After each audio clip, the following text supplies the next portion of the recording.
This is episode number 204 of the Homeowner Show. Whether you're a DIY or looking to hire, we're here to help you find the best information and options for you and your home. My name is Kevin Hackett, and here with me is Craig Williams. Hello, and welcome to Homeowner Show. We're so glad you could join us for another live episode of the Homeowner Show here in the studio. How you doing, Kev? Man, I'm good. I don't have any, words of wisdom today, so... Nothing life-changing to share with the peoples? No, life is about to get back to normal because the school's starting. Ooh. Yep. Happening this week? Well, not for me. Well. You aren't in school. Well, my kids don't go back for another 2 weeks. 2 weeks? Yeah. Jeez. Okay, well, mine go back on Thursday. You excited? I'm excited. Yeah? Mainly because I'm just ready to get kind of a tired of your kids? No, I love my kids. I'm ready for maybe a just sense one of of them? depends on the day. I'm ready for a sense of normalcy to where it's just like routine. Uh-huh. They need some routine. You know what I mean? Like doing different ain't things gonna get it from you every day. No, they're not. I do not live a life of routine most of the time in the summer. That is not the case. But yeah, I mean, I'm just ready for things to just kind of go to I think everybody, whether you want to admit it or not, you like routine. Routine is what people need. And the people that say, "Oh, I just like this spontaneous life," they're liars. Liars. They don't. Think so? Yes, they don't like it. I like it. No, you don't. I do. Because here's the thing. I think you don't get to tell me what I like. Oh, I do. I will. Because here's the thing. I think we like to kind of have an idea of what's coming. We don't like things to hit us and just be like, I have no idea what's happening tomorrow. Eventually, you get to a point where you're like, no, I need things to be normal, consistent. Even if you have it planned out, that's those are two different things. Normal and consistent are two different things. I disagree. Well, then you're wrong. Okay. I'm fine with being wrong. Well, it's good because you live most of your life that way. I was wrong. Well, look, I thought I was wrong once, but I was wrong. And the tour continues. Exactly. How are you, man? I'm doing all right. Just all right? Yeah. Okay. Yeah. No, before we get in the meat of it, I mean, just two things. One, we got to help get a lot of backpacks. Oh, yeah? Out this last week Cool. to kids in foster care. Nice. Which was great. People in our network contributed. People from our church contributed. I think we ended up handing out well over 100 and some odd backpacks. Jeez. So do they have just school supplies in them? Or yeah, they're full food, of school supplies. Food and clothing or anything? I don't think there's any food. You can't really do food and clothing because you don't really know sizes and all that. So you try and get the stuff that they need for school. Well, let me tell you, man, it's absolutely ridiculous how much it costs to go to school. Just to show up, public school, free. Right, it's not. We all know it's not free, right? We're paying for it, but it doesn't feel like I'm dishing out money to go to public school, except for the fact that I got to buy $200 worth of school supplies for each student. Right. It's a lot. For sure. Yeah. It is a lot. And the backpacks themselves have gotten ridiculous. They are. I don't know that they've gotten ridiculous. They've probably been ridiculous for a long time. But here's what I tell you about them, though. Those backpacks, I don't care what you get. Those canvas JanSports? Dude. With the leather on the bottom? Yep. I have one still. That's what I was about to say. They still exist. From high school, I have one. Oh, I know. They still exist because they were made to last. Yeah. These, now, it's day 2. That thing opens without the zipper. The zipper's closed. It opens anyway. You say that. We had one that we handed a little girl, and as soon as we handed it to her, it ripped. Oh, I don't doubt it. And so we had to get her another one. Yeah, because her heart was also ripped. Yes, right there. Right there. That's the way it goes. Yep. And there's no way we were sending her with a ripped backpack. No. Absolutely not. Yeah, that was ridiculous. Inconceivable. So, dude, the other thing is I did my first reverse sear last night. Ooh, really? Yeah. Look, you as a cook, did your first reverse sear? Yep. That surprises me on a lot of levels. Yeah, I'd heard a couple people tell me that they were doing it. Mm-hmm. I honestly didn't even know what it was till yesterday. What? Yeah. Okay. Well, I got to know how'd it good. go, and what'd you think? It was good. I did it with ribeyes. Okay. And they were like about 1.5 inches. Okay. So I mean, like and I did it in our air fryer. Oh, so you cooked them in the air fryer, or you seared them in the air fryer? I did the reverse. So like I did the roasting. Part of it in the air fryer, which you can't really like sear in an air fryer, can you? Well, you can, yeah. Like it's a broiler, I guess. Yeah, you could do the broiler if you really wanted to. I didn't do that. Okay. But yeah, I had I liked the metal mesh tray that we have in the air fryer, and it's a convection oven. Sure. So yeah, I did it in there, and it's honestly a lot quicker because it comes to temp a lot faster. Yeah, it's just such a smaller space for it. Yeah. Everything it cooks. That's the beauty of the air fryer. Yeah. It's an oven. It is. It really, I mean, people are like, oh, look at my air fryer. I'm like, I got a broiler. It's the same thing.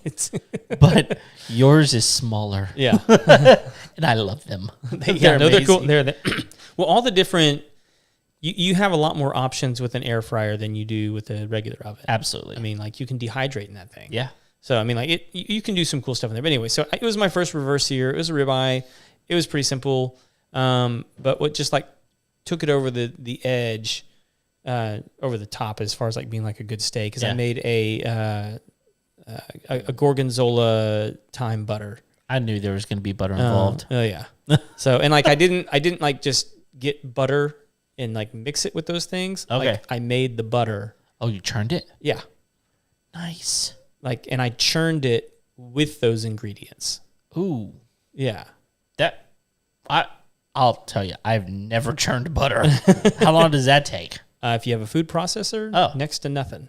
I do have a food processor. Yeah, so like I love my food processor. Food processor is a giant fast churn. Okay, that's interesting. My wife is all like, "Why do you have this appliance?" I'm like, "Because it's amazing. Yeah, whenever you can do need a lot of things. You can make some of the best pie dough you've ever made in your life using a food processor. Really? Yeah. I'm gonna go ahead and need that recipe there, Craig. I can tell you it right now. Okay, tell me. It is a block of cream cheese, stick of butter, and a cup of flour, and an egg. That's it? That's it. Best pie dough ever. Okay, we'll find out. Because that's easy. And I have a food processor that my wife thinks we don't use enough, so pie. But you could, but like that, you probably want to put a little salt in there unless you're using salted butter. But there's quite a bit of salt in cream cheese, so it really kind of depends on your flavor. Your taste. Yeah, if you like things extra salty. But you don't just have to use it for like sweet pies. I used to use it to make like chicken pot pies. Really? All the time. Yeah. And then it makes really good chicken pot pie dough. Well, I'll tell you, like, I never liked chicken pot pie because I had like the Marie Callender's or whatever. Uh-huh. Those things suck. But it was whenever we just had our first child. Uh-huh. And, people bring you food. Right. Well, someone brought us a chicken pot pie, and I was like, son of a gun, this is going to be terrible. Like, because you never know. It's like some people are like, here's Texas Roadhouse. Right. And then other people are like, chicken pot pie. And I'm like, this is going to suck. It would have beat Texas Roadhouse. Yeah. It was that good. A good chicken pot pie will. It was that good. And I was like, I don't know what she did to this, but I got a recipe. And I think the dough makes a big difference. All the difference in the world. Now, have you ever had shepherd's pie? Yes, I have. That's actually I prefer that over. Well, I think I do too. Pie. But I think I do too. But I don't know that I've had the best shepherd's pie. Mm-hmm. What I've been told is where I need to get shepherd's pie is at the Goose's Acre. It's okay. Okay. Well, I'm just telling you what I've heard. Sure. I mean, it's not bad. Yeah. But I mean, like, sorry, I'm not a huge Goose's Acre fan. Yeah, no, it's a great location. Yeah. Like, the venue's nice. They got a good beer selection. Nice. Yeah. But that's about where my love affair ends with them. Interestingly enough, like I got the chicken fried steak when I was there. I loved it. Really? Yes, I did. And I've had Frank's chicken fried steak, which is the superior chicken fried steak that I've ever had. Yeah. So anyway, Did I tell you about the one I had over here at Kitchen Tales? yeah, That's the you said it was good. but it's not chicken fried steak. Yeah, yeah. I don't remember. Tell me about it again. Well, it's I mean they market it as a schnitzel. Yeah, Yeah, man, I forget. but it's like a chicken fried steak. Yeah. Well, schnitzel is like a chicken fried steak. Sure, but I wouldn't.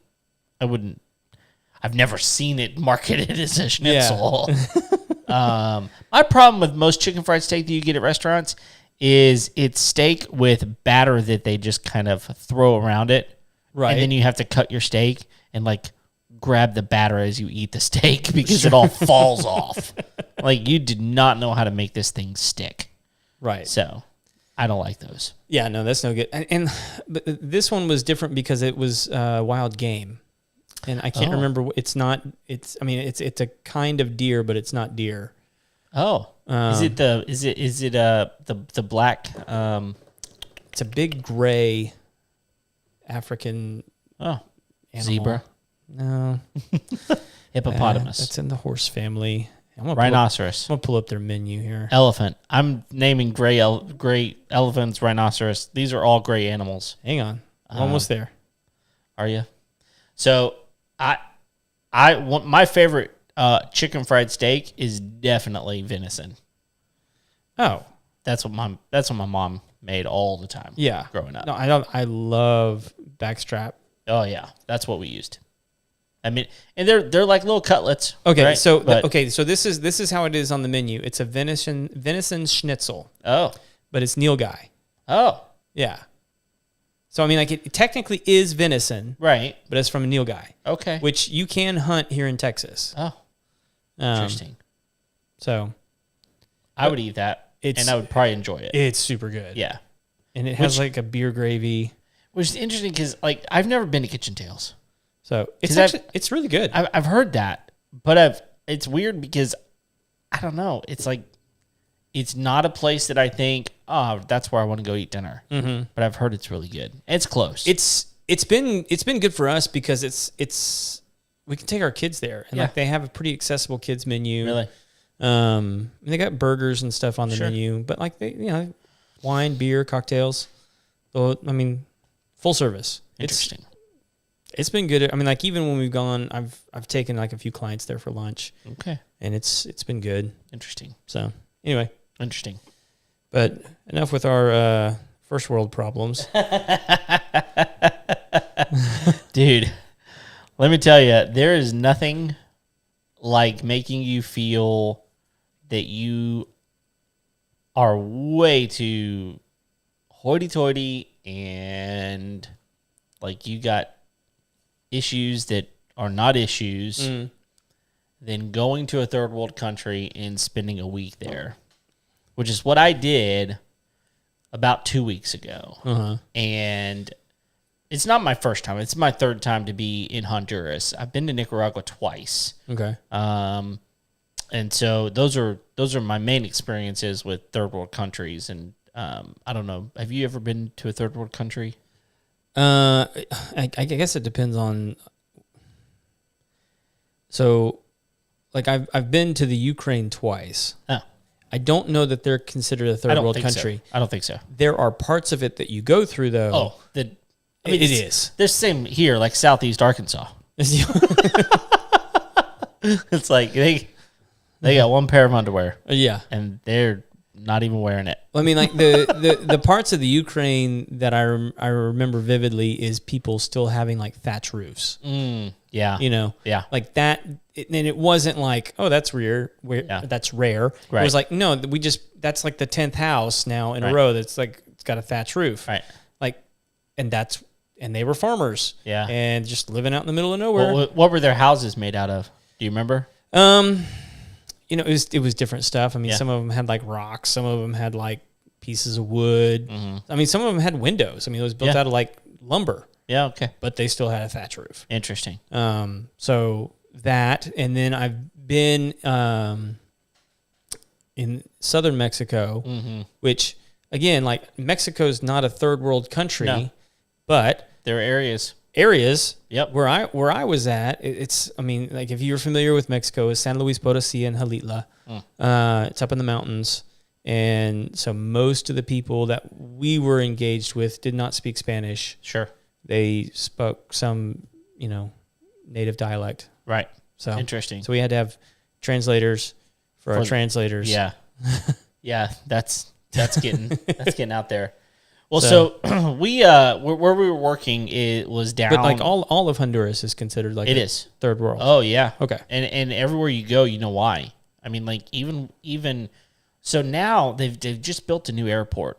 Okay. In Comayagua is the name of the place. But it used to be Tegucigalpa is where you would fly into, but that airport has basically shut down to American flights. And is it because it's not safe? Yeah, I mean, I say that. There's probably more reasons, sure, but it's just I don't know. They've built this new they got a new airport. Yeah, that's where you fly in and out of. From there, it's about a 3.5 to 4 hour drive to where we go south. Okay, and we're almost on the Nicaraguan border. In fact, where we're at, you can see Nicaragua. It's up in the mountains. It's gorgeous. If you've never been to like some of these Central American areas, they're gorgeous. In fact, there's some really nice touristy areas in Honduras, like Roatan. Right, is a super touristy. I know area. A lot of people go there for vacation. Absolutely. I mean, it's beautiful, and just the people are amazing. They're just so happy you're there, and they're kind and great and all that. And like. The American dollar has been devalued quite a bit recently, but it's still 24-1 for the Honduran money, and Limpira is they call it limps. I mean, did it seem like your American dollar still went as far as you would expect it to go there, or is it like way further, or is it that their money is so devalued? You know what I mean? Yeah, I mean the thing is like the amount of money that we would spend on something to them is insurmountable. Yeah. I mean it's crazy. Right. So so let's get into this for a minute. So we our whole mission while we were down there was to build 10 latrines. Okay. And we're calling them latrines because that's what they are, but it's basically like a glorified porta potty, but it's not portable. we're building it into their land, basically. So the way it works is we partner with a local mission there called Mission Lazarus, and they do all kinds of stuff. In fact, they just built $1 million facility for education. Okay, and it's absolutely amazing. I need to show you some pictures because I don't know how I would be a horrible student because you're literally in a glass building overlooking the mountains. Oh wow! I would never pay attention, but they see it every day. Yeah, exactly. But it's like the number one school in all of that area because it's just really good, really well run, and they also have a great medical facility. They own a coffee plantation, and so they employ I think they have 70 women that they employ, and pay them a man's wage.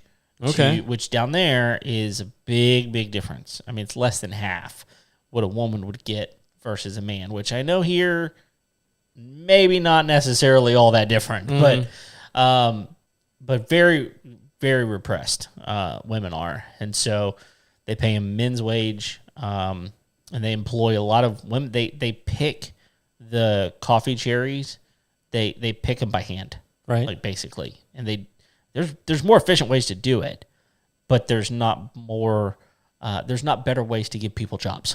Sure. And do it more economically as far as that goes. But they have that, and it's amazing. They have an orphanage, and so they They run an orphanage there as well. There's all kinds of stuff. We could get into all of it, but it doesn't really matter based on what we did. But what they do is they teach people how to build and how to do things. Like they've got a whole they've got a leather working shop. They build leather goods. They ship them to the U.S. and other countries and sell them. They also have a woodworking shop, so they're teaching boys and girls how to do woodworking. Yeah. And all of these are trades that they can make good money at, you know. They've got a sewing school, all kinds of stuff. But so they prefabricate these latrines. Mm-hmm. But one of the things they do is they pour these slabs, and they're 42 inches by 42 inches.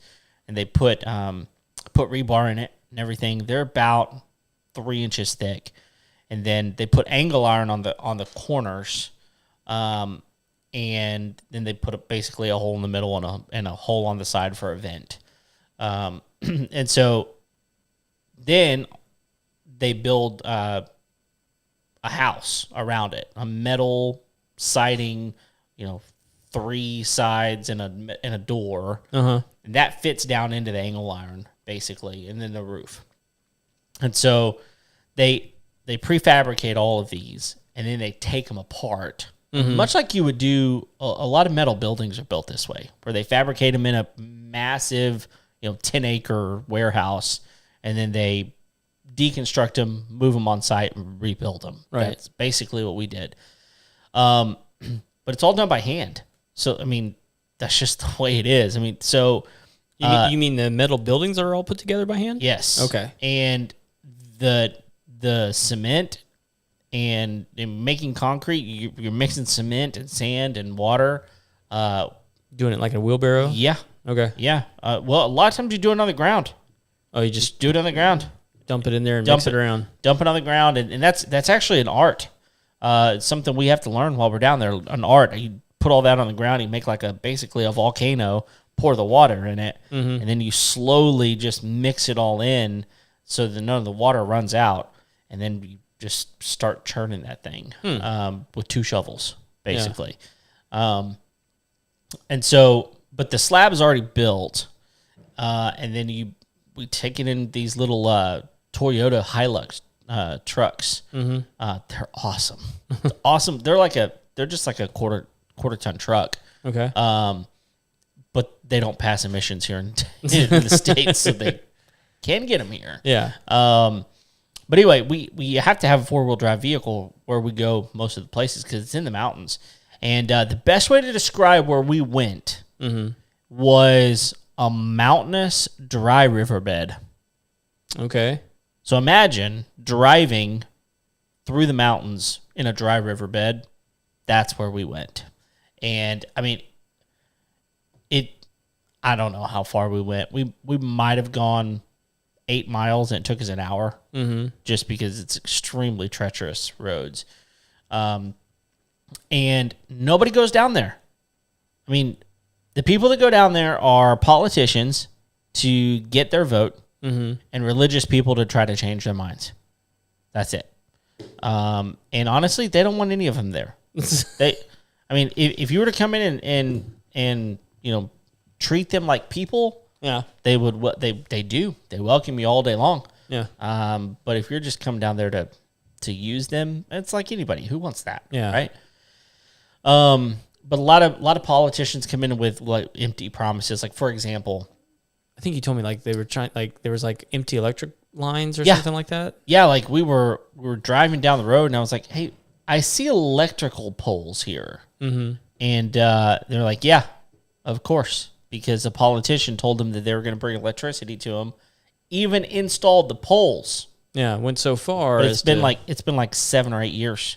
There's nothing on them, just that kind of junk, Which look, I get politicians do what politicians do, but it's crummy, Yeah. I mean, these people are forgotten, and nobody cares about them, and so.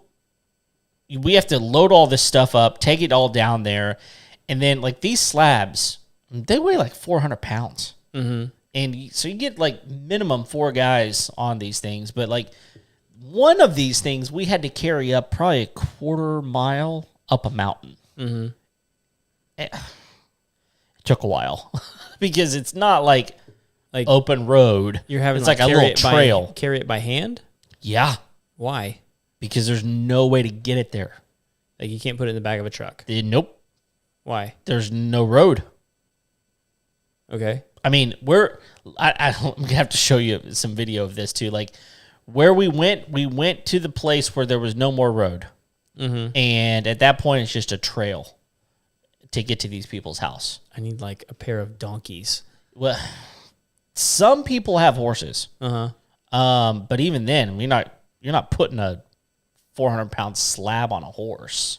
Put it on maybe like a cart behind it or something. Maybe, but I mean, I'm telling you, dude, like there's just it was very difficult because like I mean, I've done some mountain construction before, and so like I get it. I mean, like sometimes you just got to get stuff to there, and the only way to do it is move it. Your back. That's right. Yeah. And I mean, so we had 6 people on this thing until like there was no more. It was too narrow, and so people would have to peel off because you were going to get like hit by a tree or something. And so people would peel off, and like it was like this big rotation, and every once in a while we'd just have to put it down and rest for a little while because I mean it was tough. I'll show you one place we had to get to. There was no way to get it down except to literally put it like lift it up on its end and very slowly roll it down the mountain. That sounds like a way to squash somebody. It was very challenging. And so you get there, and these people have dug a 9-foot hole in the ground that's basically 3 foot around. And most of them are perfect. I mean, like, it looks like someone just could slide a tube down there. They're just unbelievably perfect. And so you get there, and you have to start mixing concrete together, and we literally concrete the slab in, and then you build over to the side. You're building up the house, putting it together with bolts and nuts and screws and everything. And then once we get the slab on there, then we put a toilet on there. And the toilet, literally, it's just a toilet. I mean, there's no lid because they don't have like the lids that they got down there are just like these plastic pieces of junk, right? Like thin plastic, and they wouldn't be worth putting on there because they would just break in the weather. So, but we concrete that in, even like literally concrete it into the, set it on the hole, concrete all around it, mound it up, put the house on, put the roof on, and for many people, it's the first time they've ever had any type of toilet ever. So we talked to this one guy. He was 76 years old. And, of course, we have to have translators. I don't know how to speak Spanish. I know, like, a few things. But I grew up in West Texas. Most of the Spanish that I know is going to get me in trouble. Okay? Like, not the good kind of Spanish, if you know what I mean. But like this guy's 76 years old, and he's just like, thank you. It's unbelievable blessing, all these kind of things. Right. He said, he said, when this cures, basically is what he said, and I can use it, it'll be the first time I've ever sat on a toilet. That's crazy. 76 years old. And like, you hear those kind of stories, but here's the problem, man. Like, sanitation is a problem down there. I mean, because you know where they go to the bathroom? In the woods. There, and there, and there, and there, and there. And it's just like, I mean, it's in everything that they do. Yeah. And it's a huge issue, sanitation is. And so this gives them, I mean, I'm sitting here going, okay, not only did we give this man a toilet, we gave him some dignity to sit on a toilet. Poop in the rain. Yeah, I mean, and some of them have had like holes in the ground before, but that's all they are. Just a Right. hole in the ground. They don't actually have, I mean, they're not flushable, but they got water in a bucket and pour it down. Did I tell you about my conversation with Adrian about that? Yeah. A couple weeks ago? I listened. I listen. And you're not wrong. Uh-huh. I mean, it is possible to just go poop in the yard. But I mean, I'm not saying I want to. yeah. I mean, because at the end of the day, like when the rain comes, Yeah. I mean, Fertilizer. it's just washing it wherever it washes it, Yeah. And the same thing with, pee on the ground, whatever. It's gross, Yeah. Well, so to take it a different direction, did I tell you I test drove the Fabuloso experiment? Oh, no. Yeah. Really? I tried it. Okay. It works. Really? It really works. Okay. Like legit works. Interesting. Like my kids Expound. Well, so if you haven't seen it, there was like I think it was like something on a TikTok or a reel or something. I don't know. Right. But you what you do is you take a bottle of Fabuloso and you stick it in your toilet's tank and see where the water line comes up to. And then you puncture the bottle there and then just leave the bottle in your toilet. And so every time you flush the toilet, it will bring the water back up to that level, send some water in, will it pull some Fabuloso out, and so your bathroom like almost never stinks. Now, eventually you got to replace the bottle because it'll use it up. But like it's going to take it a while. Yeah. It's not using it fast. That's interesting. And I was worried it was like it's cleaning it too. Bounce around, yeah, and like get hung up in there with all the different cords. Right, and it doesn't? Doesn't. Really? Yeah. That's interesting. And I was like, this is like whoever thought of this is just a genius. Genius. Yeah. So the things you can do with Fabuloso. I know. And I'm sorry. You're just like, if you tell me you don't like the smell of Fabuloso, you're wrong. You're just lying. Right. You're just lying because you want to use, I don't know, some Lysol. No, you Pine Sol. You want to use, what's the one that like everyone is like, I'm such a conscientious person because I don't use that other. Oh, like the natural stuff? Yeah. I don't know. I don't know the names. I don't know. Obviously, I use them. Yeah. I don't know. We use like, I mean, a lot of times we're using like the Lysol brand or the toilet bowl cleaner stuff. Yeah. I don't know what it is. Yeah, but there's those brands that are like the children of hippies.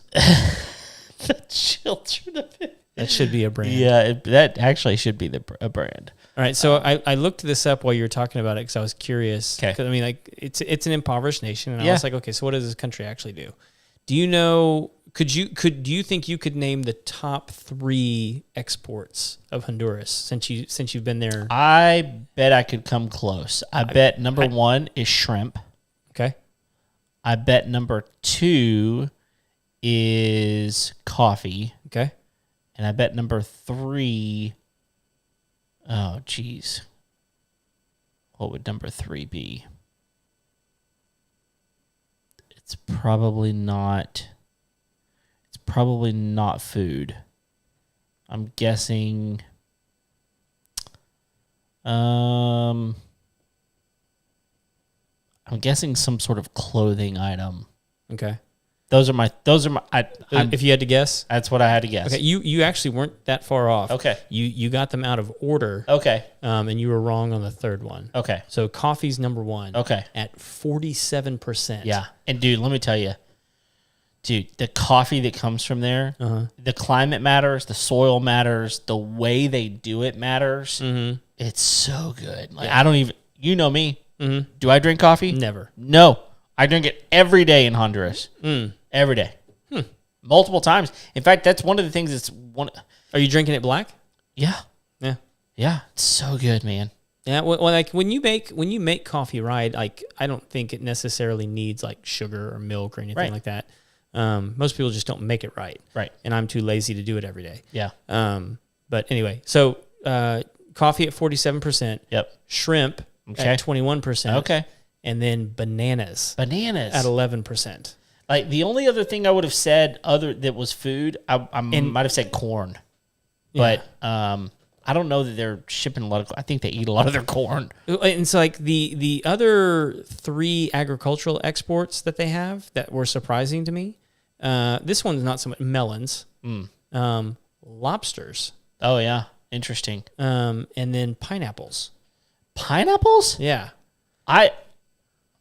Okay. Now it's only I don't think I've ever 3% of their exports, but pineapples. I've never even had a pineapple there.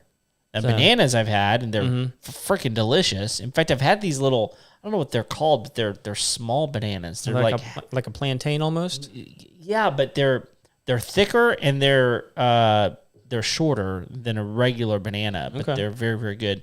And honestly, like, I don't love plantain.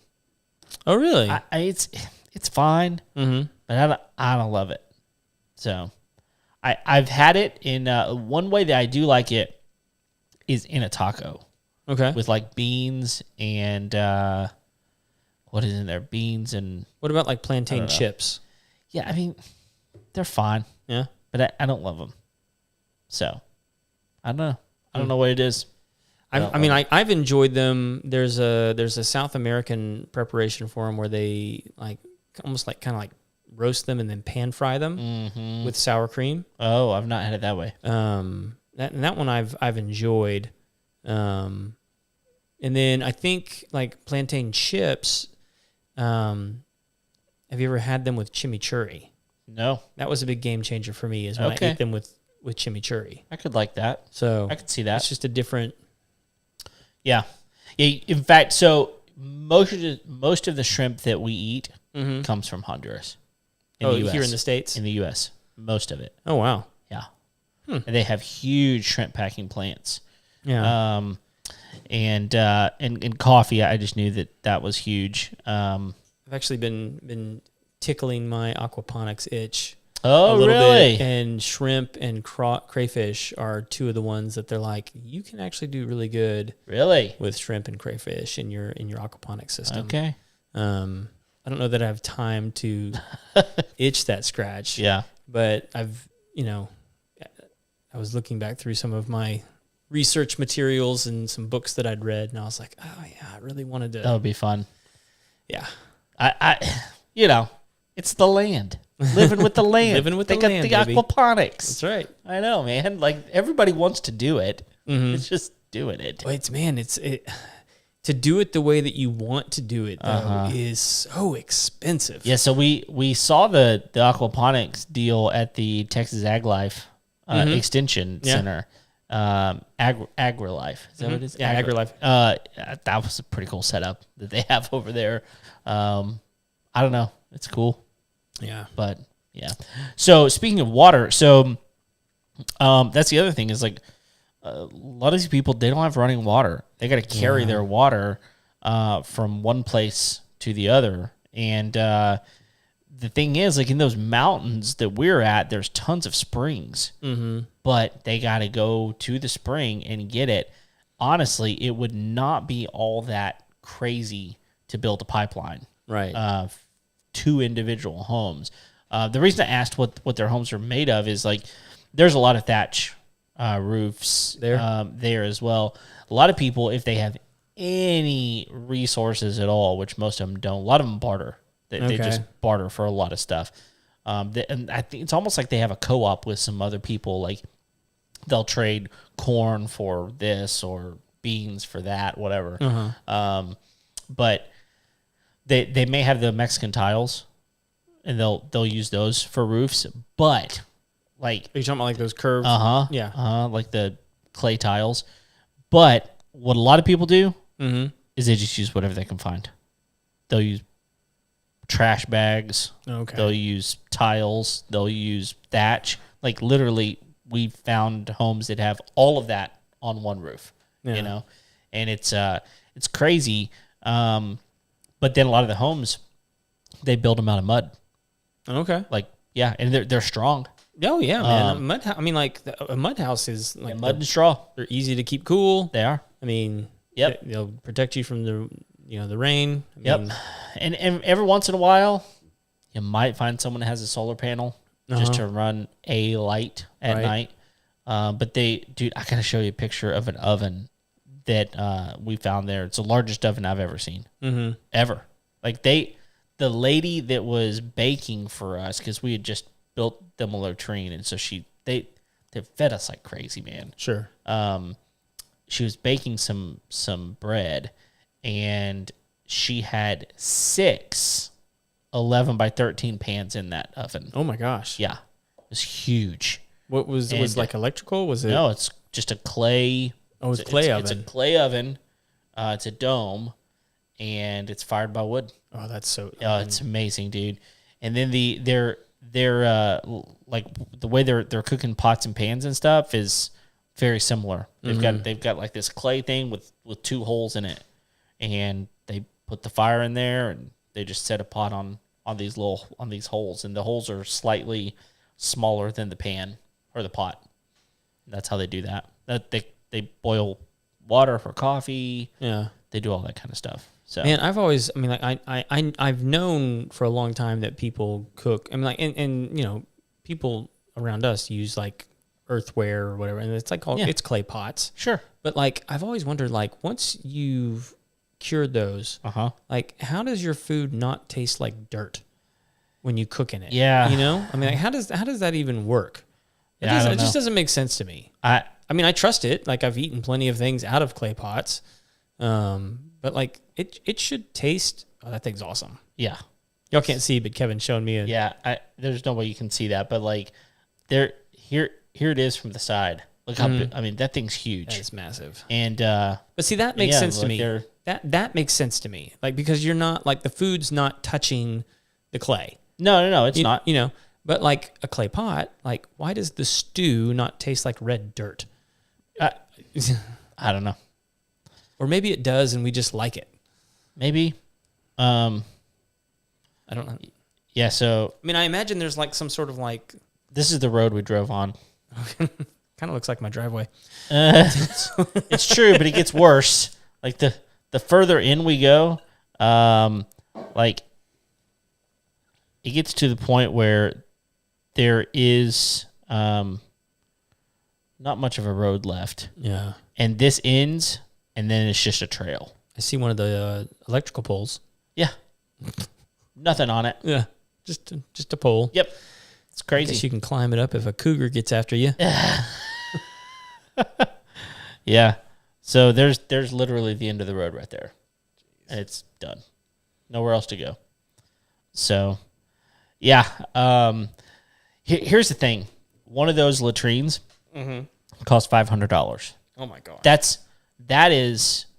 There's not that much material there. Is that the material cost? That's the material cost. That's the labor to get them prefabricated because they do pay the people that build them. Right. And, gas, the trucks, the whole thing. They're roughly about like to do everything you have to do. I mean, there's concrete. We got bags of cement, all that kind of stuff. It's in the toilet. I mean, all of it. It's about $500 to give someone probably anywhere from 5 to 7 years of a place to go to the bathroom. And the more of them they have in the village, the longer they last, So it's one of those things where, like, if you were to tell, the reason they don't have one is because they don't have $500. Yeah. There's no way they can ever afford $500. Yeah. I mean, if you got to choose between... It's a luxury that's out of reach. Right.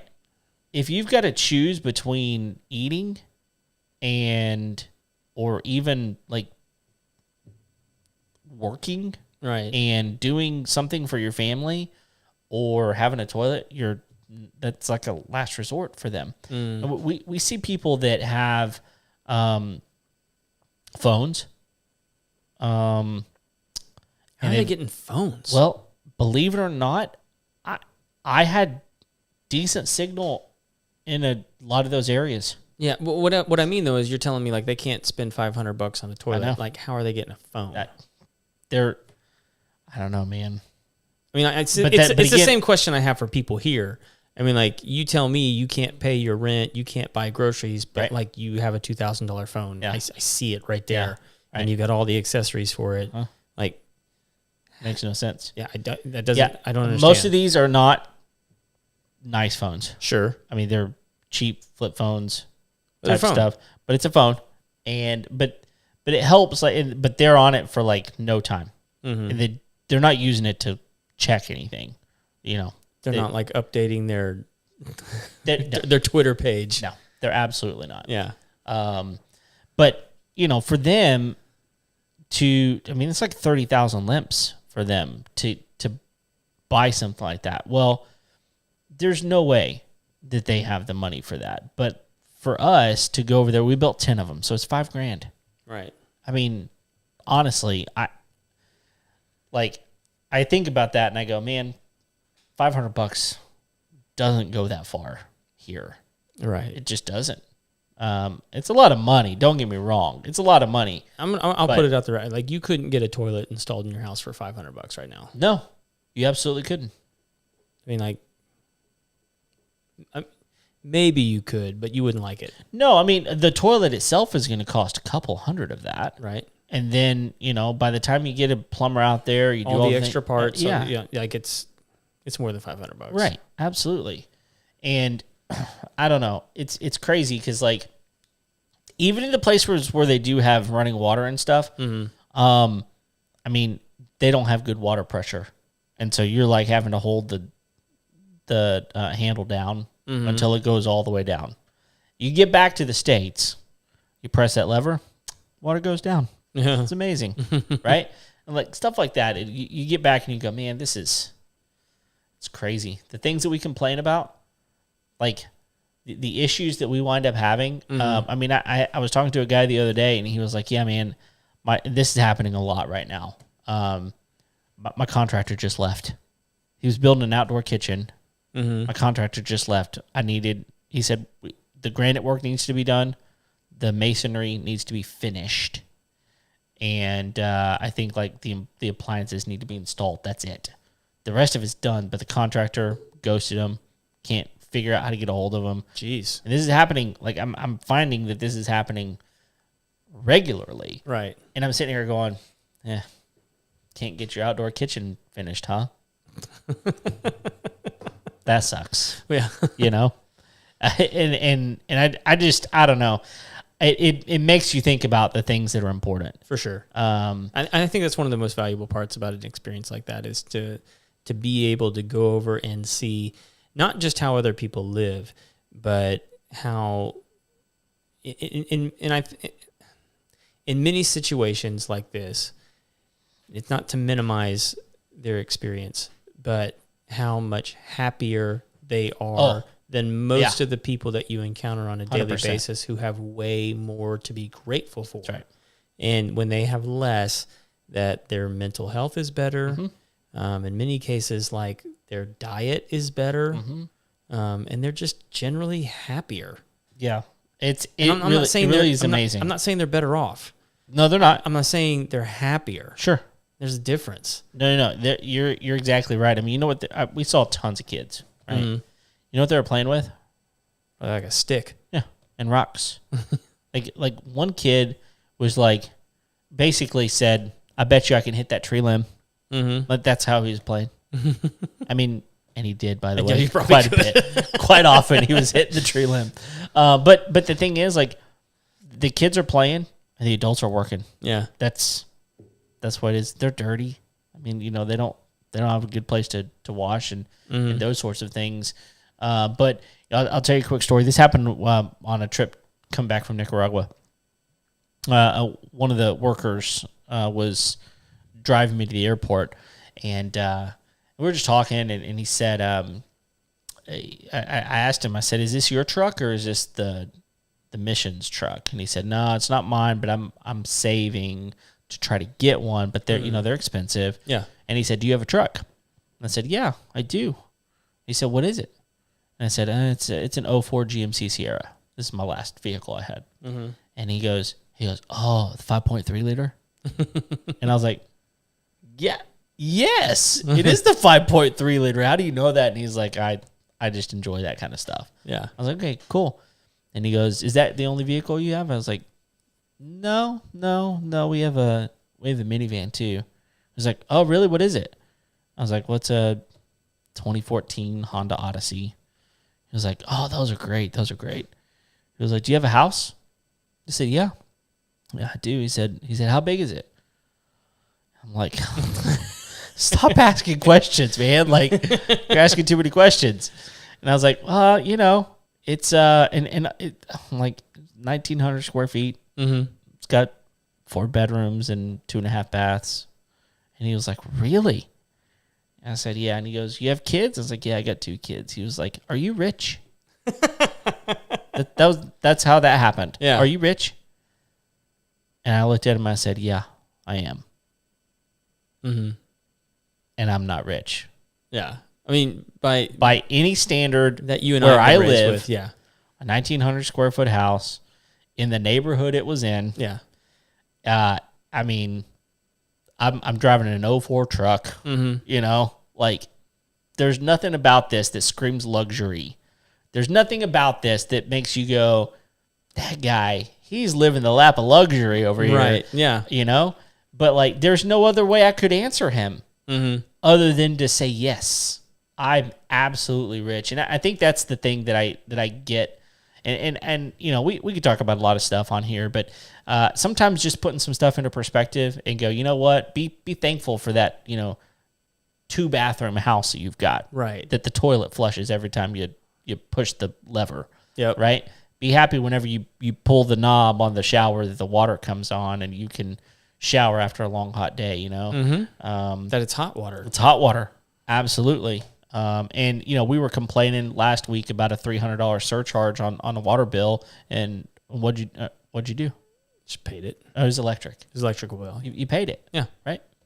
And like that kind of stuff. I mean, anyway, we're blessed people, and we're doing the best we can. Yeah. But it also makes you more irritated at those that whine about not having more. Yeah. Absolutely. That's where, I mean, like I get that, like, I think the better perspective would be to just walk away and be grateful, but like it just really grates on me that when I hear people like, well, I don't make enough, and like, right. It's not a living wage, and I'm like, you don't know what a living wage is. Right. Well, and that's the thing, like a living wage is what you live on. Mm-hmm. Right? Like I think that's something to put into perspective too, is like so many people live way past their means where we are. Yeah. Their credit cards are maxed out. They've got loans out for, 3 vehicles and a massive mortgage on a home. And like, if they lost their job today, like they're screwed. Yep. Right. And so they wind up doing what they have to live the way that they want to. Yep. Rather than living the way they want to so they can do whatever they want to. Yeah. Right? And I don't know. There's a lot to be learned, and I don't have all the answers. All I know is that I think that that whenever we're sitting here talking about home renovations, when we're talking about, hiring contractors and, owning your home better and all the things that go into that, I guess just remember that, there are places where if you've got an extra $500, like, let me know. Send me an email at info@homeownershow.com. If you got an extra $500, you want to help build a latrine down in Honduras for someone who some politician's going to promise them a toilet and they're never going to get one, I can put that money to good use. And rather do something than it going to like a faceless nonprofit, like you know the people who have boots on the ground that are actually going to get some stuff done. That's exactly right. So yeah. And I do have some answers for those whiners. Yeah. Yeah. Yeah. I think I do too. School will be in session. Yes. It won't be long. It won't be long. So anyway, I don't have anything else, man. I feel like it's a little bit of a somber ending here to this. It's kind of a somber episode in a lot of ways. In a lot of ways. No, I think, if you have a house, you are a blessed person. Oh, absolutely. I mean, blessed beyond what most people in this world live and experience every single day. Mm-hmm. So don't take it for granted. Enjoy it for what it is. And so many of us waste our time looking at our home not as our home, but in comparison to what somebody else has. Yes, that's so true. Better. Yep. Or what we perceive as better. And like part of being a good homeowner is enjoying the home that you have. Yeah. And taking care of it. Yeah. Look, I I love where we live now. And I hated the last house that we were in. I'm also super grateful for that house. I mean, like it afforded you the opportunity to live here, didn't absolutely it did. And we became a family in that house. Sure. It was, I mean, like, like even though I didn't like the neighborhood, I didn't necessarily, the house wasn't my favorite. It wasn't built like I like, but all those things. But like, it was good for me. It was good to me. Timing was perfect for it. Yeah. So, anyway, if you haven't yet, please subscribe to the show. Yeah, and specifically, we're trying to bump some YouTube numbers right now. You don't even have to watch us on YouTube. Just go over there and hit the subscribe button. That's really all we're asking. That's right. And I'll link that up in the show notes so that people can get to that pretty easily. And we're not one of those weird YouTube we're not going to like bombard you with stuff. Like we put out like an episode a week. Yeah. And then we put out some clips. Just because you subscribe to it doesn't mean you have to get the bell notifications either. That's right. And we would love for you to do that and actually watch it. But here's the thing. We need 1,000 subscribers. And we need 1,000 subscriber just so we can name our channel. That's it. That's all we really want to do. Really we want to name our channel. That's right. We just want to name it. So, like youtube.com/thehomeownershow. That's all we want. And like we know it's possible because thousands of you follow us on Facebook. Sure. So all you got to do, if you're listening right now, which it's at the end of the episode, it's almost been an hour talking about third world country, least you could do.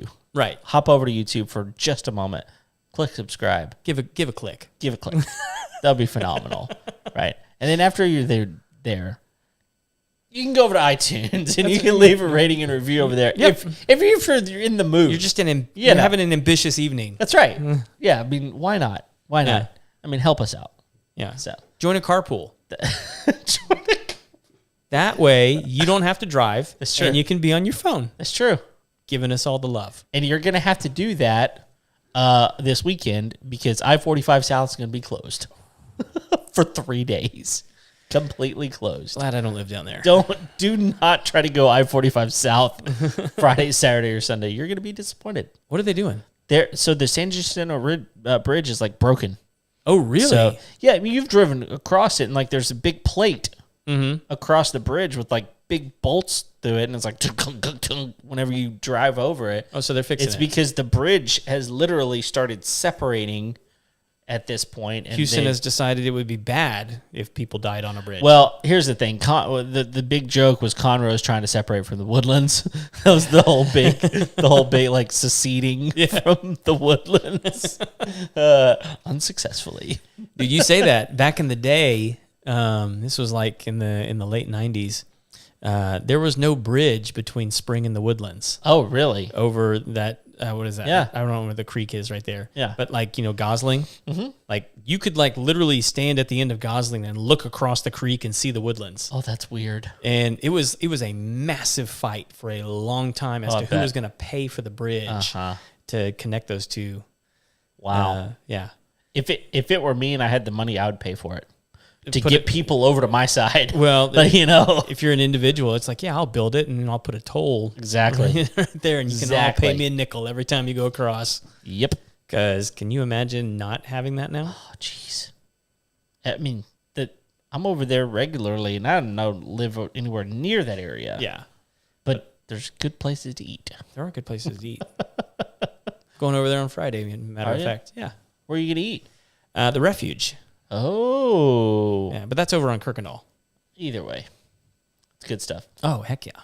So we're not going to the Rangers game, Astros-Rangers game. No, on Friday night. my mom bailed on my dad for their anniversary, so I'm taking him out to dinner. Good for him. So she's down in Florida. Get him a old-fashioned and a glass of wine. Yes. That's what he wants. We're going to have a humdinger of an evening. That's right, man. Well, cool. Well, listen, thank you for subscribing, because we know you're going to. Thank you for subscribing. Thank you for listening to today's episode, and for listening to us on all the social media platforms, Facebook, YouTube, all those things. And we're glad you're with us. And don't forget, if you have any questions, you want to contact us, info@homeownershow.com is the way to do that. But thanks for being here. We're here each and every Tuesday. Until next time, we'll see you later.